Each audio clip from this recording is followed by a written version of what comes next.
So I just came from my second garden. I was checking some plants that I planted last fall. Some of them didn't make it through the abnormal winter that we had. But this Shatavari Asparagus, this one plant did make it. And I believe I also had a ginger or a turmeric that made it.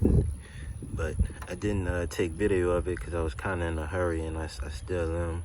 I just needed to get this in the soil. I wanted to plant this in this garden here because I tend to this one a little bit more.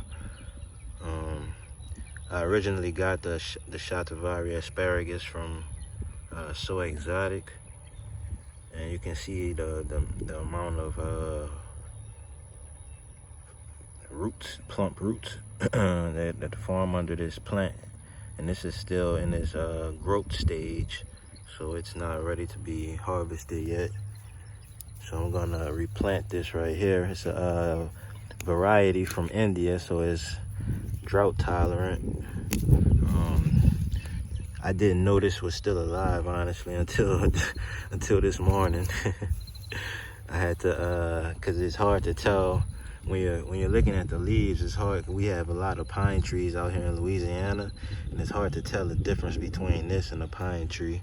But when I did, I was pulling up the pines because they come up all over my garden. So I was pulling them up, and then I grabbed this one specifically, and I was like, ouch, because I noticed a thorn poked me. So there's thorns on this variety, which makes it easy to tell apart from other varieties. There's no thorns on this base here, so that's good. And it looks like the thorns are only downward pointing. So if you just carefully handle the plant, you won't have any issues. As long as you're moving downward with the plant and not moving your fingers upward around it, you should be fine. So I'm just making a little spot here next to this sweet Valentine lettuce, which has gone to seed. Just gonna pop that in there. Get some soil on there. Shake it a little bit, get some soil between those tubers.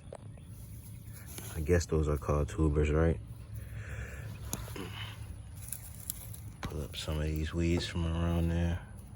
And I'm gonna put some water on it and finish doing what I was doing. But this variety will basically thrive on its own. I'm not sure if you really need to fertilize it. If you do, I'll put some information in the description. I don't really know too much about Shatavari asparagus, except for it produces lots of tubers, which they say is good for infertility, and it's just a natural superfood overall. All right, so you can see that's still standing perky. I harvested the plant about 30 minutes to an hour ago, and the drive was 30 minutes itself. So that's a drought tolerant variety. All I did was just put some water on it to make sure it didn't start drying out. But I'll keep y'all updated as things progress. See y'all in the next one. It's the sweet Valentine lettuce flowering and going to seed. Shatavari asparagus planted right next to a tropical gold pineapple.